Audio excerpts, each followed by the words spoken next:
5 resistance का एक combination है, ठीक है। और यहाँ पे भी हमने सेम टाइप की व्हीटस्टोन ब्रिज बनाई है। अब देखिए दोनों में डिफरेंस, ये R1 R2 R5 लिखा था, यहाँ पे आपने क्या करा R6 R7 और R8 लिख दिया। इसका मतलब रेजिस्टेंस बदल दिए। अब इस रेजिस्टेंस की वैल्यू कैसे निकालेंगे? निकाल देंगे R8 कैसे निकालेंगे? 4 × 1 / 6।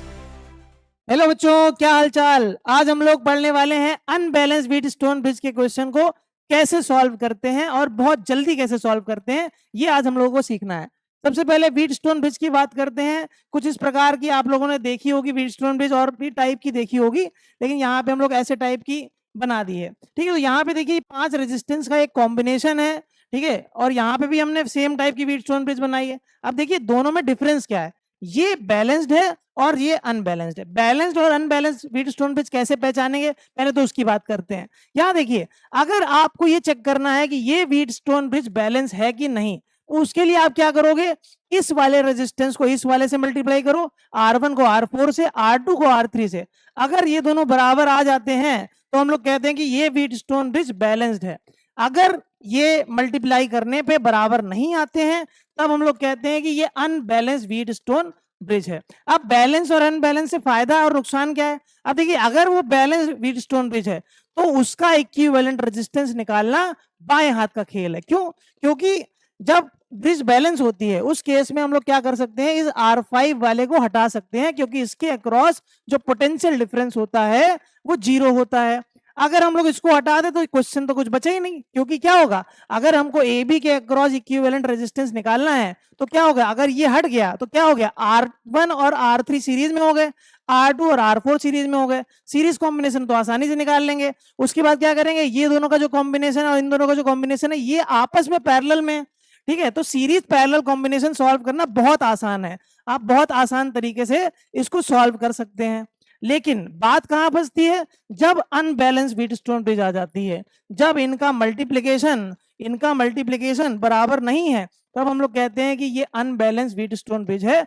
उस केस में बच्चा फंस जाता है। तो उसको सॉल्व करने के लिए हमारे पास एक बहुत ही बेहतरीन टेक्निक है जिसका नाम है डेल्टा स्टार मेथड।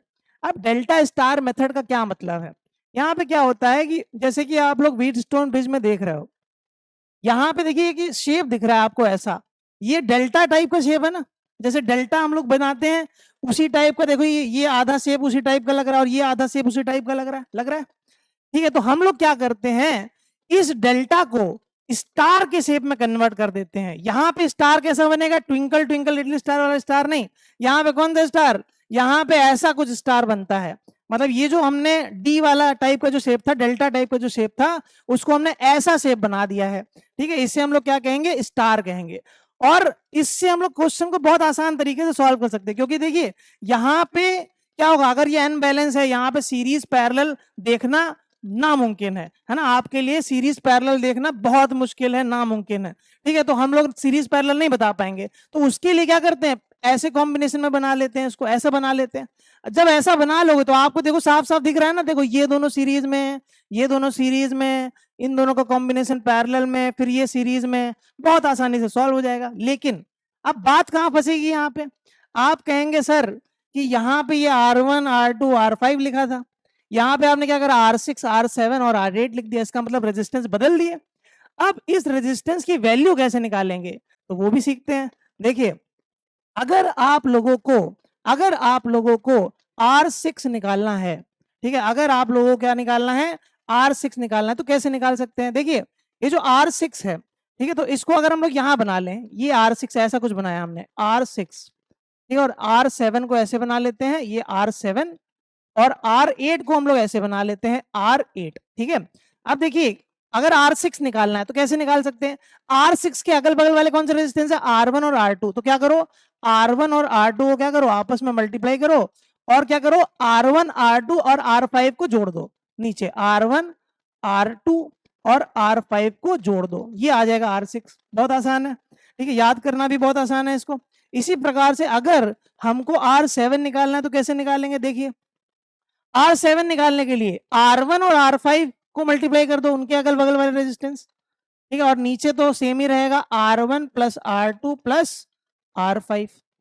इसी प्रकार से अगर हम लोगों को क्या निकालना है, R8 निकालना है, तो R8 निकालने के लिए भी हम लोग ऐसा कुछ करेंगे। R8 के अगल बगल वाले कौन है? R2 और R5 है, ठीक है, जो पहले से नोन है R2 इंटू R5, ठीक है, multiply divide by R1 plus R2 plus R5, सही है भाई, ठीक है। तो ऐसे हम लोग R6 R7 R8 निकाल देंगे और ये सारी वैल्यूज यहाँ उठा के रख देंगे, ठीक है, और उसको कन्वर्ट कर लेंगे, ठीक है, और बहुत आसानी से फिर सीरीज पैरेलल कॉम्बिनेशन बना के इसको सॉल्व कर लेंगे।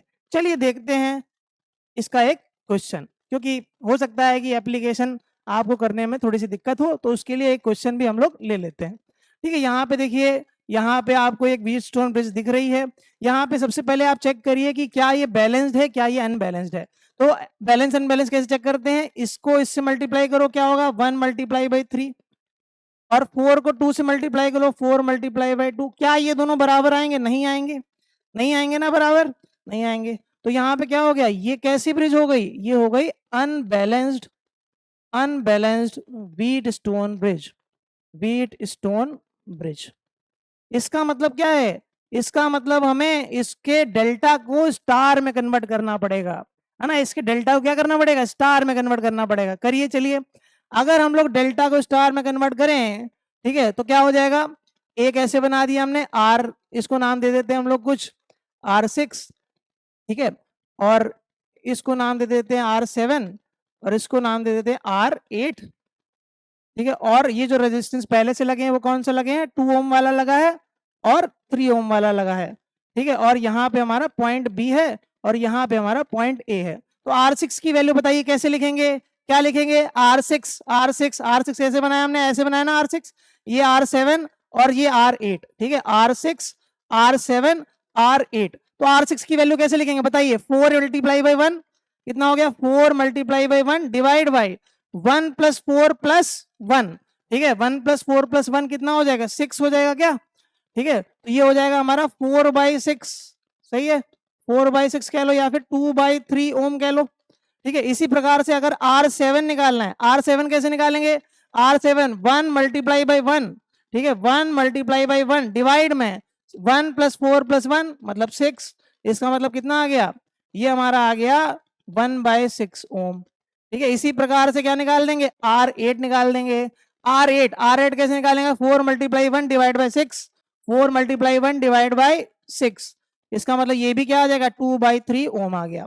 इसका मतलब ये रेजिस्टेंस हमको बदल गए। अब हम लोग क्या करेंगे? ये वैल्यूज यहाँ पे उठा के रख देंगे। तो यहाँ पे जो हमारा रेजिस्टेंस बन जाएगा वो कुछ इस प्रकार से बन जाएगा। क्या देखिए, यहाँ पे एक रेजिस्टेंस ये है, ये कौन सा था? R6 वाला। R6 वाले की वैल्यू कितनी आई है? 2/3 ओम, ठीक है, ये हो गई 2/3 ओम, ठीक है। उसके बाद क्या हो गया? यहाँ पे हमारे पास कौन सा रेजिस्टेंस है? R7 वाला। R7 की वैल्यू क्या आई है? 1/6 आई है, 1/6 ओम, ठीक है। और उसके बाद यहाँ पे कौन सा रेजिस्टेंस है? यहाँ पे R8 वाला। R8 की वैल्यू क्या आई है? 2/3 आई है, ठीक है। यहाँ पे इसकी वैल्यू क्या आई है? 2/3। और इधर क्या लगा है? 3 ओम लगा है, और इधर क्या लगा है? 2 ओम लगा है, ठीक है। और यहाँ पे पॉइंट ए है और यहाँ पे पॉइंट बी है, ठीक है। अब बहुत आसान हो गया कि नहीं? अब देखिए, ये दोनों का सीरीज कॉम्बिनेशन, ये दोनों का सीरीज कॉम्बिनेशन, फिर इसका पैरेलल कॉम्बिनेशन, फिर इसके साथ सीरीज कॉम्बिनेशन, ठीक है। अब देखिए, यहाँ पे तो हमने अपने आप से जो क्वेश्चन बनाया था, इस वजह से यहाँ पे क्या हो रहा है? जो कैलकुलेशन आपको लंबी दिख रही है, लेकिन जो आपसे क्वेश्चन पूछा जाएगा उसके लिए कैलकुलेशन बहुत आसान होगी और बहुत आसान तरीके से, बहुत जल्दी तरीके से आप लोग इसको सॉल्व कर सकते हैं, ठीक है। क्योंकि दूसरे मेथड जो है वो बहुत कठिन है, इस वजह से आपको क्या करना है? इसी मेथड का इस्तेमाल करना है। ये बहुत अच्छा मेथड है। तो अब अनबैलेंस वाले आप आसानी से सॉल्व कर सकते हो। Thank you.